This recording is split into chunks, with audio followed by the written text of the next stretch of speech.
very surprised that with Ashe open, with Leona open, we have a Lucian again, because I don't necessarily feel Scout capitalized on that early game, especially since he lost his flash in that mid lane. I feel like he kind of became a ghost on the Rift, and we're not very used to seeing Scout as a ghost on the Rift, at least in the recent form that LNG has had. Now, JackeyLove, with his infamous Ezreal down the bot lane, and Meiko more than happy to take, in my opinion, one of the best supports in the current patch. You just have so much decision-making priority on this pick, and you give it to Meiko, it's going to be tough to deal with. I know we talked so much about the renaissance of top esports. They're in their golden years, but it really has been a final addition of Meiko to this team that seemingly has unlocked so much potential in all the others. I mean, JackeyLove and Meiko have been the best bot lane in LPL this split. We'll see if they can continue that trend, though, as they go on into the playoffs, going to their second best of 5 in a row now, as Ksante and Zyra locked in for LNG again. The Ezreal plus Leona kind of hints right here that top esports wants to play towards the top side of the map, mid towards the top side. Now JackeyLove, of course, onto the Ezreal, and a much more self-sufficient AD carry that can live on his own down the bot lane. He's not necessarily threatened too much by losing that flash early on, so you are going to be expecting to see Meiko all across the map. 369, he says, you're going to go for that Ksante again? Remember what happened last time? 5,000 was the gold lead for 369 in that particular matchup towards the end.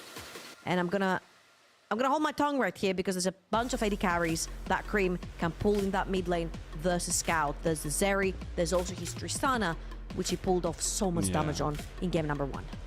That's the biggest thing, is there's just a lot of options right now as a whole. The Braum ban is really nice. I hate that matchup with the Leona. But also that 369 gets to go back to the Mordekaiser, something that works so well into this composition that LNG had in game number 1, because right now we are just carbon copy for LNG's side of things.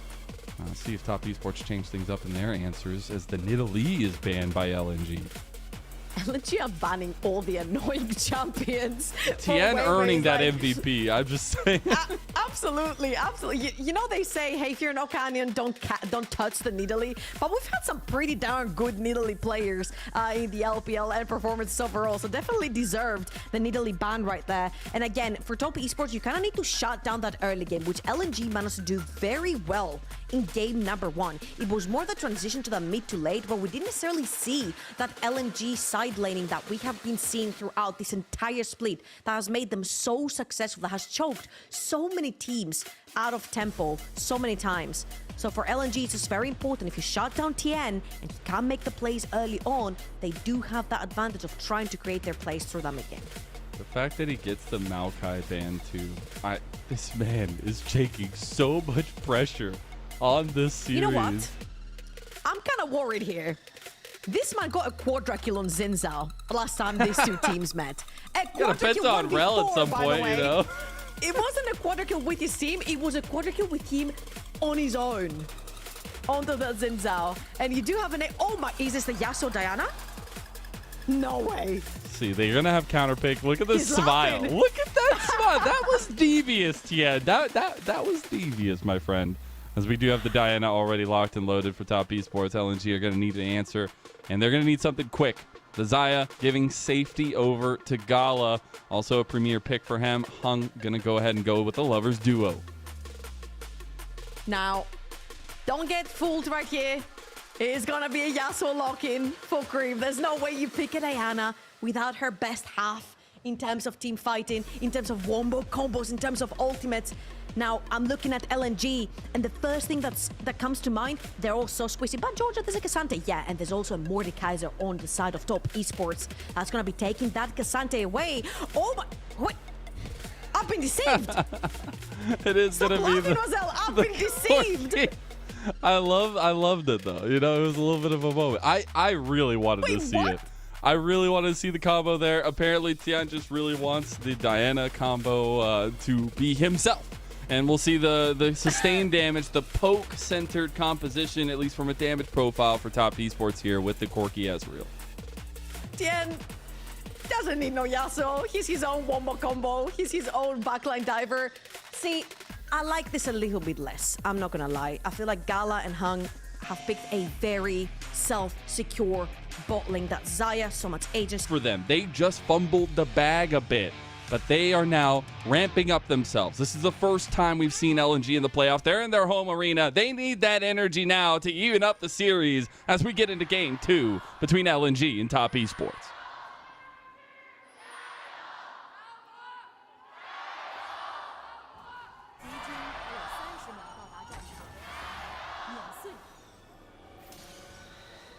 Go. Everybody's packed in, ready to go. See the early game moves from both these teams, especially Vision itself, but all eyes on Tian this game. We put so much pressure around the priority gained in mid lane. I feel like that's going to be even more important now, as Tian's going to need that support in a lot of these plays on the Diana. This gets a little bit confusing. We usually see the Diana because on her own, she's not necessarily a strong champion.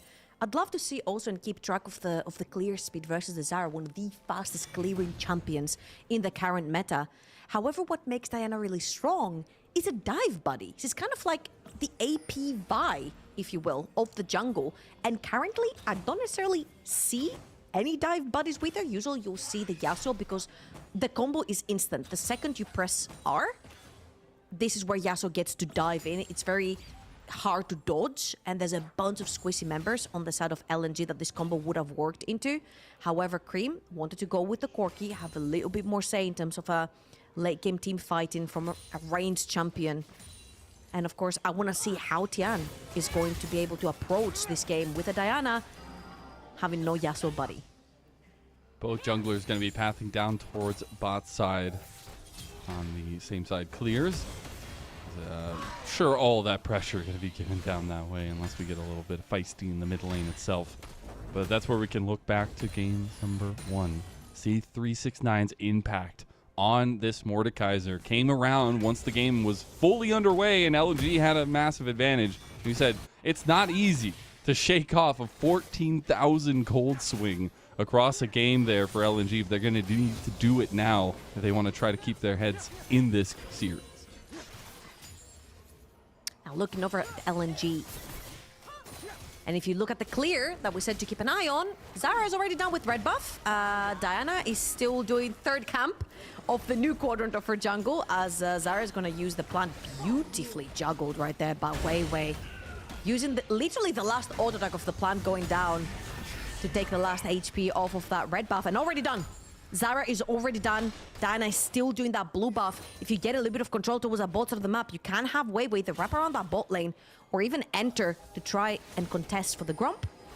It's gonna be neither LNG are taking a little bit more slower. They're just putting a bit of pressure down the bot side of the map towards JackeyLove and Meiko, which worked wonders for them in that game number 1. LNG taking full force in bot side means that Tian is just going to wrap back around, try to go for the top side scuttle here. Will be the early trade of both sides for both junglers.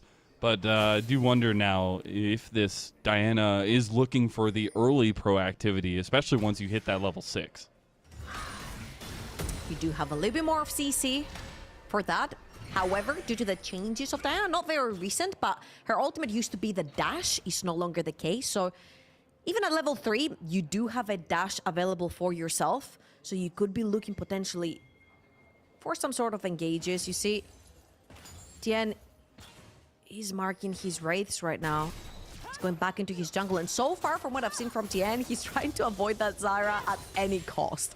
The second he finished with his bot quadrant of the jungle, he headed straight towards that top side to take the Skull Crab, knowing that WeiWei, of course, is on the bot side of the map. However, Zika gets a and nice WeiWei on the preemptive top play. side. Doesn't hit the Q3 there. WeiWei is going to get the flash out of 369 in the end, though, so that should be revisited as well. And I love that we just got a repathing up towards top, and now Tian, he might have the engage potential here as he uses that Lunar Rush to go forward. Didn't get the reset in the end, but just a little bit of pressure onto LNG. Yeah, showing some presence up here. You see that the wave is not necessarily at the best state possible for 369. It's actually pushing towards Zika. So you would need a little bit of jungle attention. However, 369, I feel like here is going to reset and try to reassess the wave situation. For Zika, it's at the perfect point. 369 is going to have to overextend, doesn't have the flash. So it was a little bit impossible for him to stay for that lane.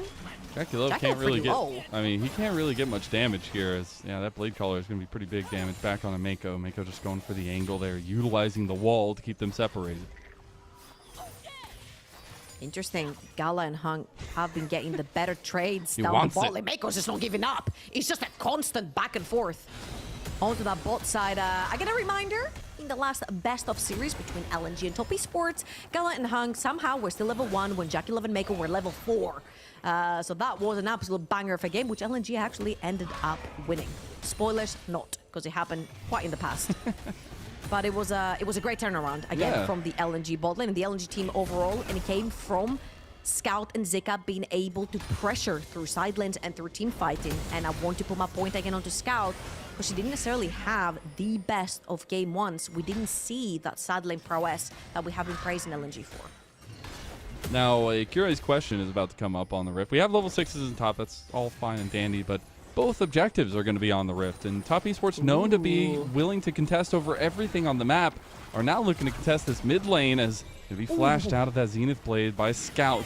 And LNG, keeping a little bit of presence on this top side map, want to maybe go for these grubs earlier than the Dragon. Now here was my question. Is Tian gonna flash forward or Meiko? Because you want Scout's flash gone no matter what. You can wrap around, and Tian is the one having flash available for him. Still no level 6, but by the time he does hit it, Scout will still be missing that very crucial summoner spell. So you should expect that Tian will definitely be looking towards Scout in that mid lane. I want to mention also that the reason why Scout wasn't as influential in that mid game for LNG was due to his flash. He's playing Lucian, he wants to play a little bit more aggressive. It was versus the Tristana matchup in game number 1, but he couldn't overextend due to his flash being down by Top Esports. So one more time right here, Scout is missing his summoner spell and he cannot overextend to take aggressive trades onto Creme. Tian gonna be spotted out by the vision here. As WeiWei was headed back into his jungle, he is gonna path back up towards top to respond to this if Tian wants to stick around.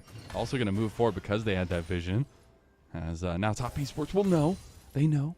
But there wasn't actually a readaptation of Top Esports' presence around bot side there, which I thought maybe might happen with the Dragon setup there. But Top Esports playing this early game very slowly, very respectfully. However, it is LNG coming up ahead in all of those matchups. You see Gala and Hung have been having the better of those trades over towards that bot side of the map. They've constantly been having pressure. Nice double knock-up right there from Hung. That's it. That's literally what they've been doing the whole time. They've been trading CC back and forth, trading a few blows back and forth, but nothing has necessarily come off of it. No summoner spells or anything. Meiko's flash was blown to blow Scout's flash over in the mid lane. So overall, a very steady map. And this gets me very worried for Diana. I'm not going to lie to you. I feel like Diana is one of those champions that wants to snowball quite in the early and spike in that mid game, create the plays early on until your Ezreal and your Corki are actually farmed up and to the point where they have 2 to 3 items and they can carry for you. However, Tian hasn't necessarily found his opening. We didn't mention Scout, has no flash. Tian is looking straight through mid. Yeah, hey, he'll find his opening some way, somehow.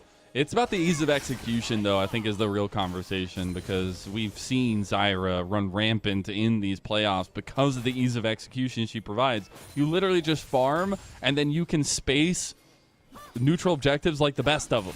And I think that's something to kind of keep an eye out if Tian can make up the difference in that easily executable champion. WeiWei going to use those plants and try to take this early dragon as well. This could be full neutral objective control by LNG early into the game. Here's why Zyra is like so strong right now. Usually when you have types of champions like Zyra, you're like, oh, it's just a farming champion, you know, you might want to invade because you take camps really fast. It was the case with Graves, right? He was clearing so fast that he would always sneak in and take your raids. Zyra can do the exact same thing. However, because of how fast she clears, she also has a lot of downtime. And in that downtime, she can take a bunch of objectives. She can actually create pressure towards the map. She has a pretty good gank setup as well with her E if it hits. Depending on which side of the map you're playing through, and especially right here playing from blue side, you can very easily wrap around that bot lane tri-brush.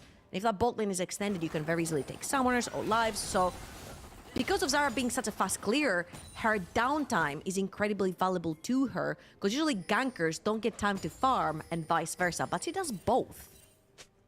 Get you somebody that can do both, I guess, is the real... Exactly. Yeah. Hey, don't we all? Now, as getting back onto the Rift itself, I think looking at the entrances here, I talked about the ease of execution for LNG. They need to find some of those spacing team fights as well. They have a lot of damage that can be peppered down, but I feel like once they blow that package, it's not going to be as efficient.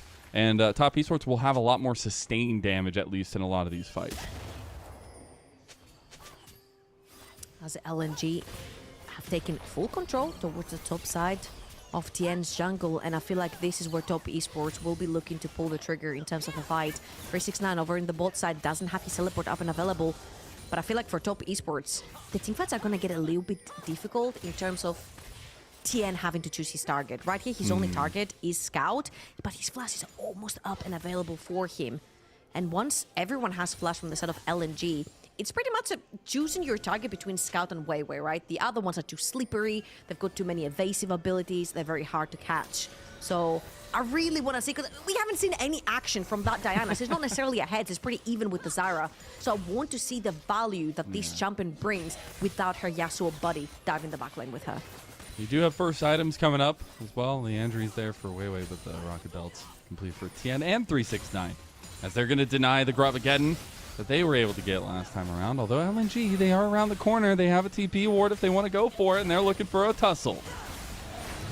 The sandwich might come through. Oh, I think Here's Hung the wants TPs. it. Okay, Meiko just goes right in as the last grub tussled over. It'll end up going the way of top esports, but you got to take the fight. Stranglethorn going to separate. That's what we talked about earlier, but 369 has already sent Hung to the death realm and is looking to obliterate him, as maybe just looking at the fight now. Top esports on the back end need to find it, as they do end up giving a double kill over to Gala. LNG coming up with a huge victory right here. They'll lose 3 Void Grubs, but they'll get 3 kills, or their main carry.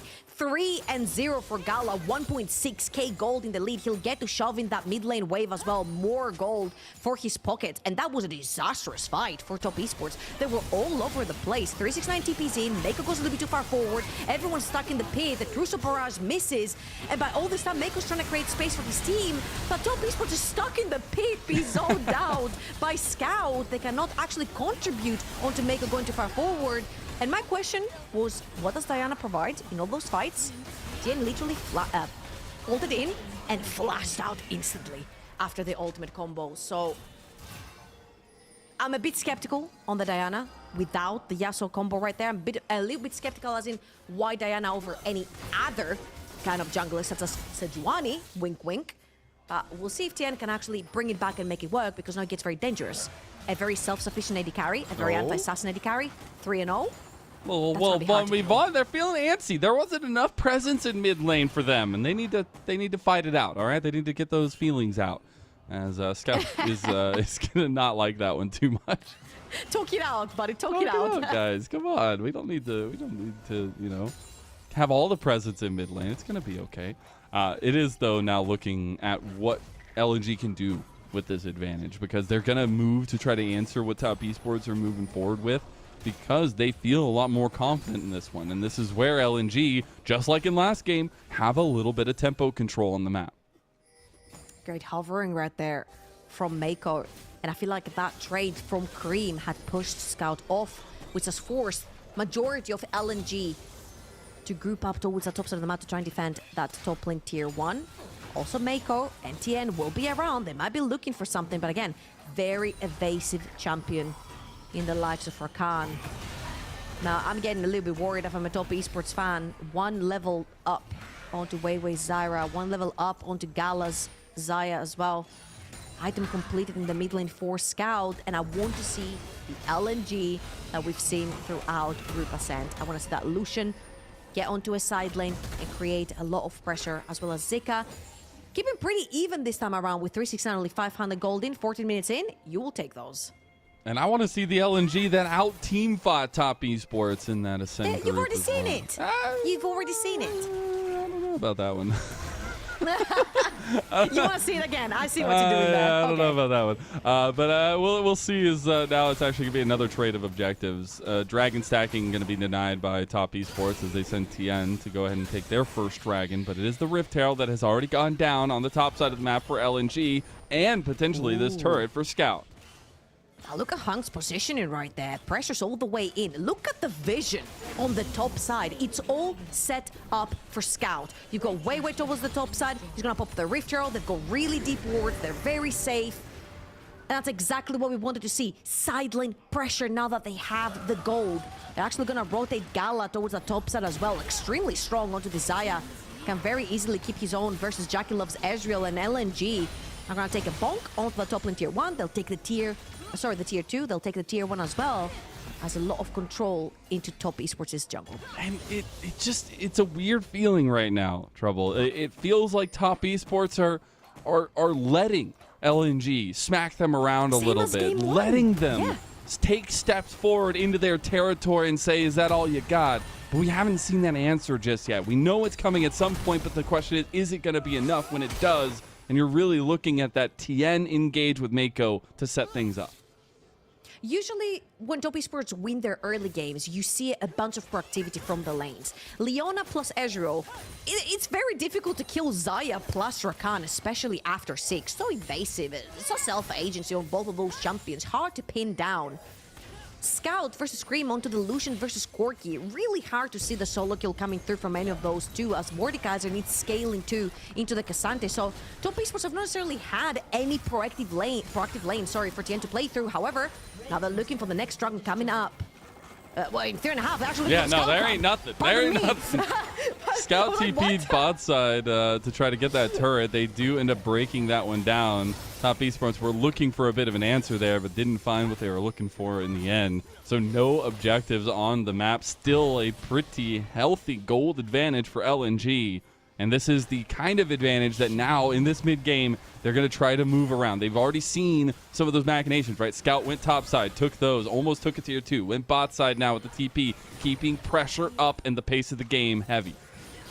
And this is going to start getting very scary from Meiko. He needs to bundle up with Tian here to try and get some sideline vision. Whenever you lose your tier 1 towers, you need to move a little bit further into the jungle, and your own jungle as well, of course, to set up for those side lanes. Scout being a sideline menace, as we've mentioned before. Creme is going to try, not necessarily to stop him on a sideline, but to be able to respond, and you need those deep wards, deep vision from the side of top esports, which they have been doing here and there. As you can see, there's one behind the Dragon Pit to try and keep Creme alive, but Creme needs to be extremely careful. Both Trinity Forces completed, of course, on the side of top esports. They have something going for them, which is spiking at the same time between their two carries, the Ezreal and the Corki. They pretty much build the same two first items, so they will be spiking at the same time, which is great news for top esports. I feel like when you do have those two items completed on both your carries, this is where you want to try to pull the trigger. Speaking of two items, though, Gala already having his two items. A man that's spent so long with RNG, and now is spending the last year or so with LNG. His Scout's going to have to burn his flash. That's a big cooldown utilized, but Gala has a lot of resources on him. He's going to have to make sure that it is felt. We're going to get a 1v1 in top side. The all-out coming through. Zika trying to fight his way through 369's realm, but is it going to go? He tries to get the dash over the wall, but immediately flash, though. The rocket belt in midair. Obliteration for Zika. 369 with the back-to-back Mordekaiser performances. I thought his Gragas was goated, but his Mordekaiser is up there on the list. Top esports really need this. They need something positive to come through on the map, and that positive thing is 369. Reminder, game number 1 was not going their way either. 369 pulled it back with 2 incredible teamfight flanks back-to-back. So I'm looking at him. If you're a top esports fan and you're looking at them to do well, 369 really needs to go big in the next team fights to come. Really glad to see not only Collapse going to come through. Creme taking advantage of what Scout's been doing as well, as he uses his TP play to try to get some tempo on that top side. We're going to take a look back at this. 369 has been having himself a tear. He's like, you really wanted to ban the Ivern? You should have banned my Mordekaiser. And he was more than happy to try and take that 1 versus 1. He instantly pops the realm and starts 1v1 in Zika. And he's like, when is this realm over? Because I want to get out of here. 369 instantly flashes through. Doesn't let him get the blast going either. Great stuff. 2-1. Cosmic Drive also completed for Mordekaiser, as well as double armor right there, of course, with Gala and Scout being quite fed at this point. More so Gala than Scout. Both of them with 2 items completed. You want to start preparing a few defensive items towards them. I'm looking at 369 and I'm like, which target are you choosing at which time? Because it's arguably, you could go towards Gala and take the strongest member and isolate them from a fight, which means that LNG's majority lead is not going to be in the team fight present. However, I've seen a lot of Mordekaisers when there's a Rakan in game. They usually want to take the Rakan out because that is literally the only engaged soul from the set of LNG. That's a lot of their go-between is going to be there. I mean, WeiWei can get some big catch-outs, but I think it's going to be a little bit difficult, especially for him to find the distance without overextending himself. Now, though, we have a Seekers completed for Tian. He's going to be able to get that big engage and go golden to save the time, buy some time as well for top esports. And why do I start feeling like we're getting a second iteration of that game number one, where some of that momentum is starting to switch over? Though, to stave them off from that, LNG are going to have second items now on Scout as well. I'm going to raise you my reverse card right here and say that Gala was the all-pro AD carry of the split for a reason. This guy has had incredible performance throughout the entire split. He's now been set for success versus the guy that literally took second place. And arguably a lot of people said he deserved first. 369 is under attack. He is under attack. Oh my god, teleports as well. Yeah, I mean, they are full on committing to this. I mean, top esports, they're pinging over onto the top side of the map at 369. He's going to use the Realm of Death. He's buying so much time here. Hug, trying to dodge away from the obliterate there. He will end up falling. WeiWei claims the kill. There's not much gain by top esports on the back end of this play, but they're trying to get a tier 2 maybe in top side. Late pings over and a little bit of indecision. There was no vision for 369 to pressure through that bot lane like this. LNG utilized the fact that there is no information for 369. Group up as 5. They even pull the teleport from Scout to make sure that he is shut down. And that he is. LNG really quick to respawn right there and lose nothing onto the map. Even the tier 1 in the mid lane is still standing as Gala is going to defend. The wave shoved in by JackeyLove. Great stuff by them. They managed to shut him down and lose nothing on the map. And you have to remember that for LNG, we talked so much about this split's track record itself. You also have to think back to the spring playoffs as a whole, right? Like getting knocked out by WeiWei in round 2. Luckily, you're starting higher than that here with the Guardian Angel at least. But it's something that LNG need to wake themselves up after having those early weeks off, or at least the early parts of this playoffs off of it. And we're seeing a little bit of that awakening here. Talking about awakening, might be seeing an awakening of top esports in game number 2 as well, as the gold lead is not necessarily that massive. It's about 1.5 to 2k gold lead, and we saw top esports sway a 4k gold lead for LNG in just about less than a minute with just one play, one ace. That's all it took. Now, next objective on the map is going to be in 2 minutes. It's going to be the Dragon. Of course, the Baron has been standing there for 3 minutes already. Really does lie in the hands of 369 to have good decision making in terms of which champion does he want to pull into the realm.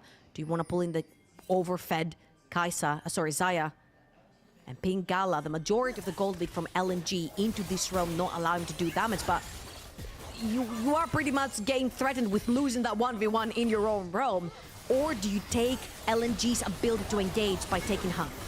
Yes, trying to stop this outer tower from falling. My god, oh, it was so close, but they cannot stop it. They won't have a defensive structure out on the map besides those tier 2s available to them now, so maybe a little bit more LNG favored as we go back into it. They also have second items across the table, so really nice to see them utilize some of that strength, but we are going to get a little bit of rest moment here between the two, and top esports will catch up in their own item regard as we have about 1 minute and 10 seconds for the next Dragon. Would be a soul point on an Infernal Soul for LNG, and you know top esports don't want to give over that power.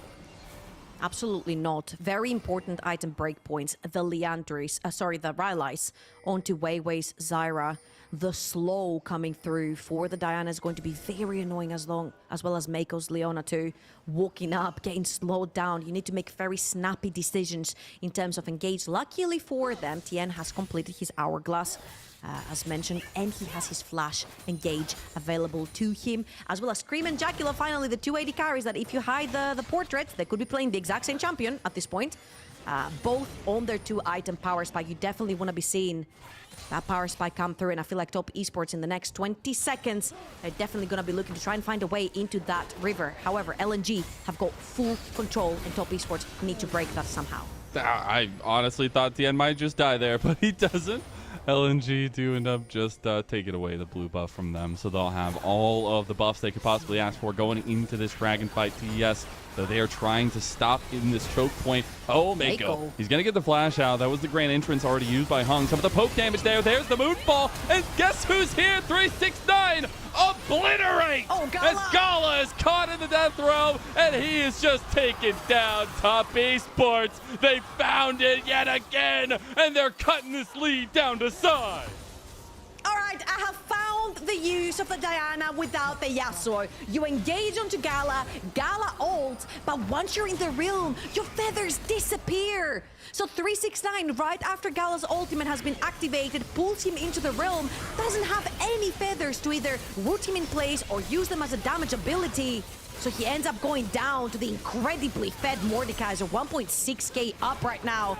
And not again. They're gonna contest one team fight and a Baron losing the entire game. LNG. It's literally just a curse at this point. I don't even know. It's literally deja vu right now. One singular fight going the way of Top Esports just broke it completely open. They take the advantage. They now deny the dragon stacking by going to contest every single side of the map as we take a look back at that fight. Look at Tian's position right there. Gala is too far forward. He's seen by Tian, instantly engages onto him, and Gala has the ult to get away from the Trusha burrows coming in, as well as the ultimate by Tian. 369 again pulls him into the realm. You can't use your feathers in the realm, buddy. Everything gets left behind. I am just honestly shocked that this Mordekaiser has made it through and found yet another game where you have to be asking yourself, why is he allowed to play this champion?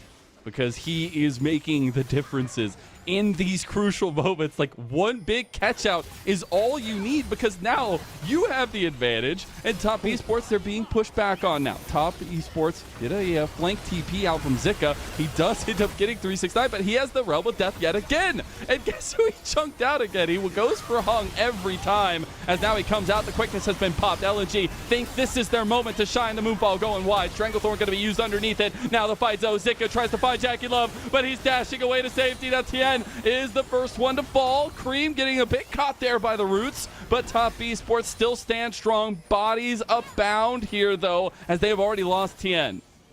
That was a great engage by LNG, and that's the bar buff pretty much in majority gone in terms of tempo and play on the map. Top Esports have not necessarily been able to use it to take any structure onto the map. So great engage by LNG. They saw Creme over to the top side of the map. There was no teleport available for the Top Esports mid laner. So they engage another 4 versus 5 in their favor. They take down a kill. They delay that Baron buff, and it's only 1 minute left. What can Top Esports take on the map? They've got 10 seconds onto their jungler and only 50 seconds left onto their Baron buff. That was the best case scenario here for LNG. I'm just...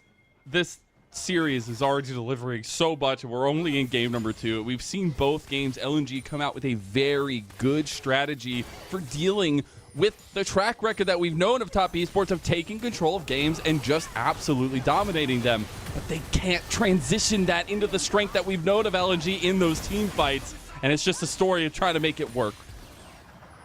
And I don't like what Top Esports are doing right here. They're bundling up as 4 members. Of course, they don't have teleports onto their mid lane or the top lane.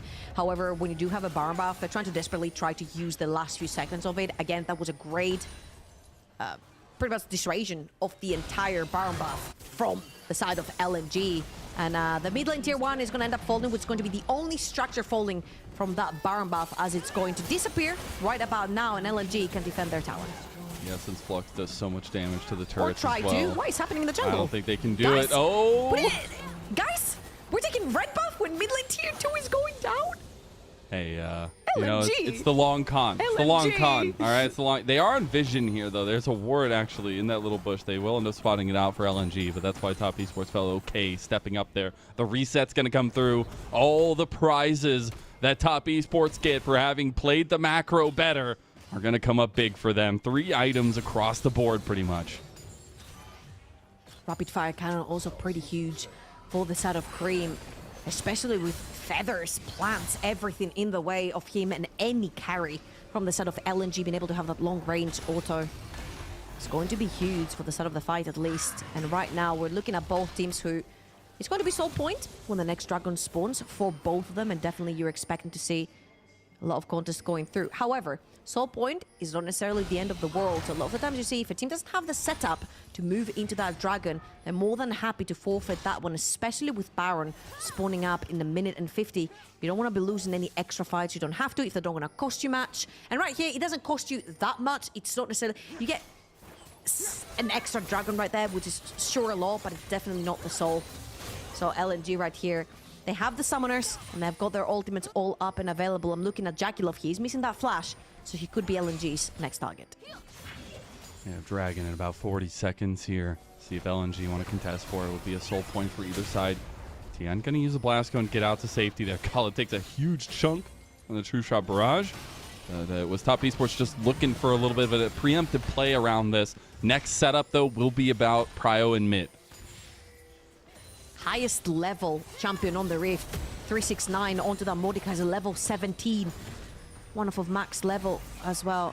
Top Esports will have the first dip into the river. Reminder, 50 seconds for the Baron. Top Esports can definitely commit to this dragon and not have to trade any other neutral objective on the map because the Baron wouldn't have spawned. However, right here, they've got a bunch of poke with their trade and another True Shot Barrage. Literally 20 seconds later from the first one, chunking down Gala. This is where Top Esports' composition excels. This is what we set up from the draft. The poke is so hard to deal with. LNG have to find their in. They have to get an engage to stop this because they don't have that poke. They don't have that range to back them up. They are very short ranged in their composition, as they did give over that soul point to Top Esports. The poke reigns supreme, but there actually are some pings over towards this Baron. WeiWei might be looking to start it on spawn with all the plants wrapped up.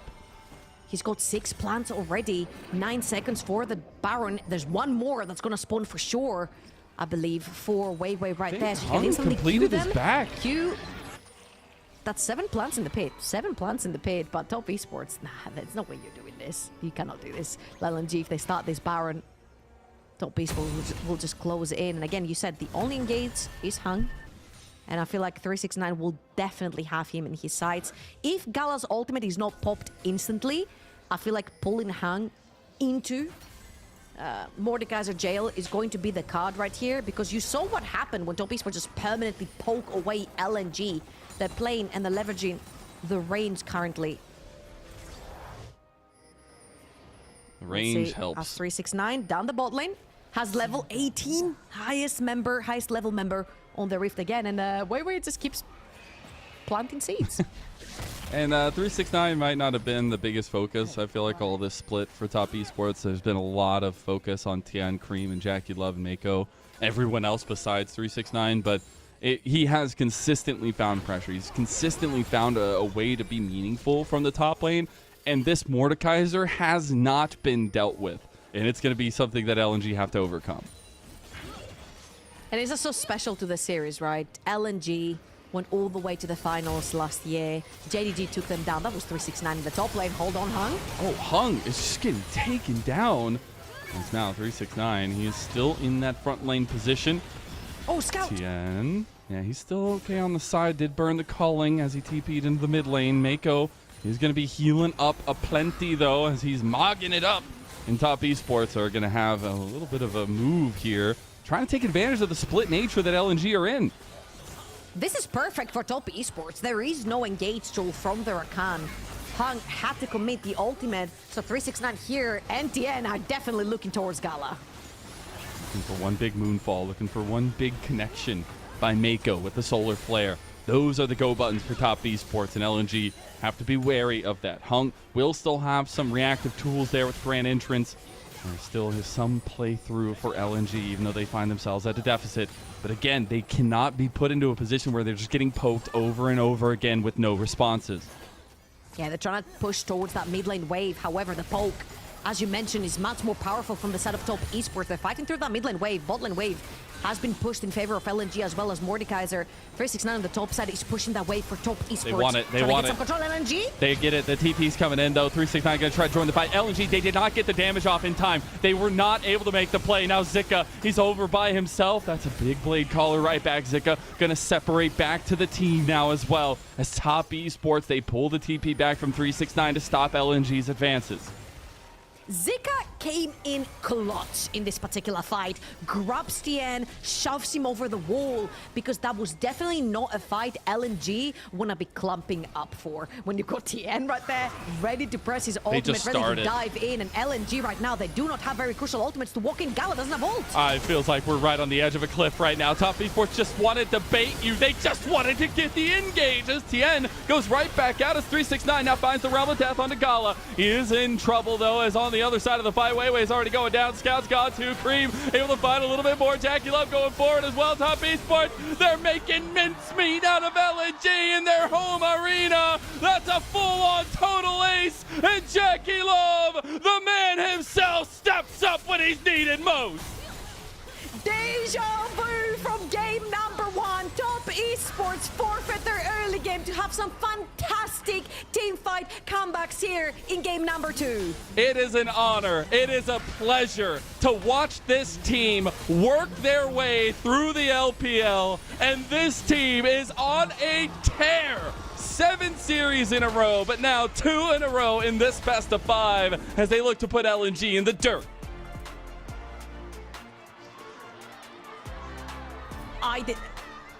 I'm lost for words. Coming It's into top this series, esports, baby. seeing LNG constantly having such stable, strong early games, taking control of the map, playing the pace, using their side lanes in that game number 2, and I think at this point, just go back to comfort, bringing the Azirs for Scout, bringing the Yone for Scout, give me something that can solidify the way that we're playing prior, because if top esports are able to bring back 4,000 gold deficits back to back, you need to feel that comfort back in. You need to get that reassurance that you can do this, you can close out games, and for LNG this is very important as they are on the brink of going towards that lower bracket. Yeah, and LNG, they've gone for a similar comp twice in a row, maybe feeling like they need to change something up for game number 3.